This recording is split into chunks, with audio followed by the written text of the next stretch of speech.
Hello. As you can see, I'm in the office today. I thought I'd bring you with me on a walk while I talked about what Otherworld said to me this morning. They said to me, you are no longer penned dragons, only dragons.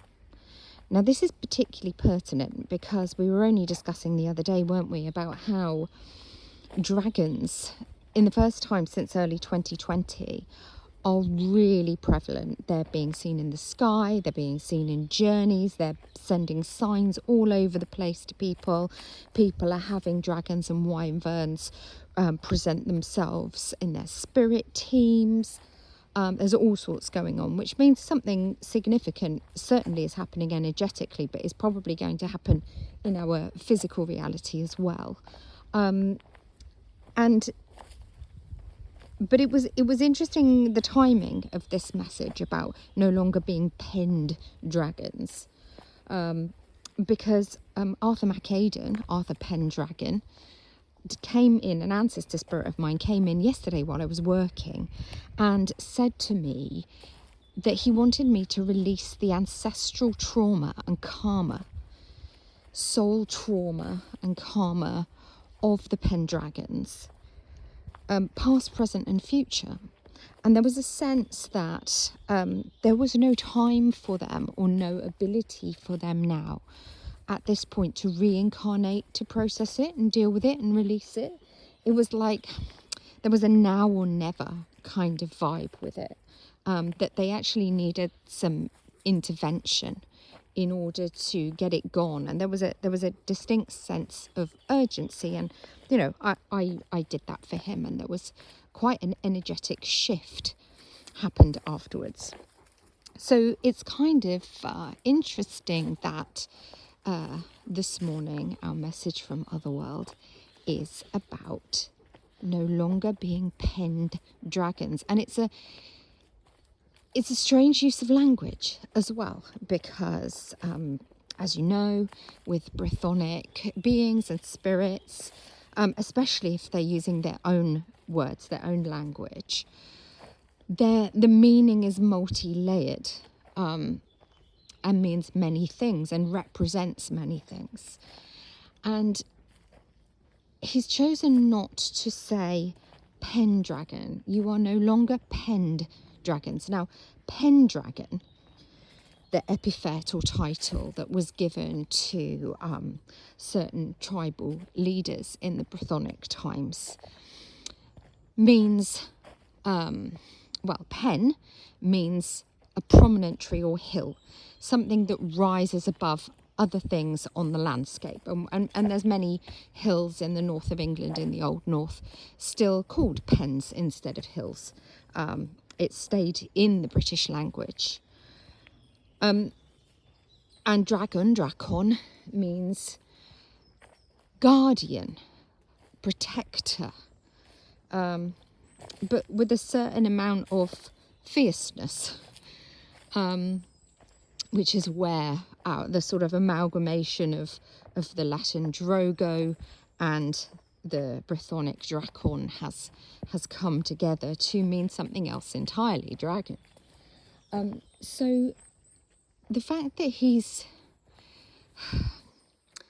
chosen to, I say he, it felt very Arthurian, to say you're no longer penned dragons. So Pendragon together, this prominent, protective but fierce force, has come to mean as an epithet a guardian leader, a guardian chief.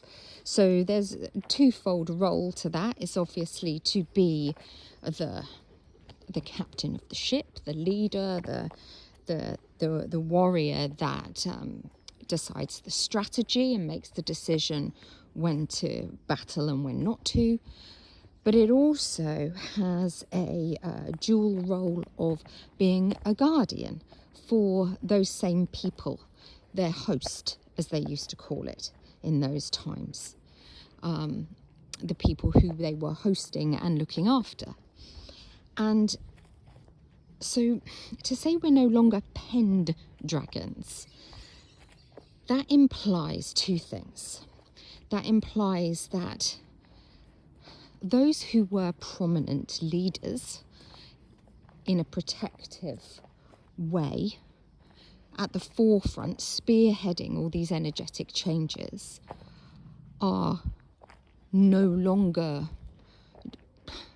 standing alone. There's a sense of a great levelling happening. Also, the use of the word penned instead of pen means something else entirely. Also, obviously in the British language, that it means being restrained or fenced in some way. So the use of that language implies that a great levelling has happened, and that those who previously were set apart to lead are now joined by a great throng.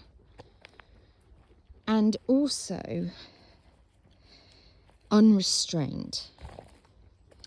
There was a sense that the wider human consciousness, other people who perhaps were not awake before, are starting to realise that they can create.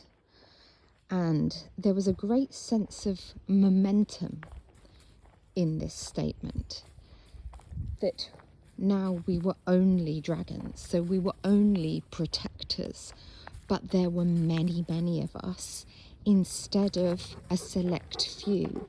It was like some sort of switch had been flicked, and suddenly the lights had come on in many more people.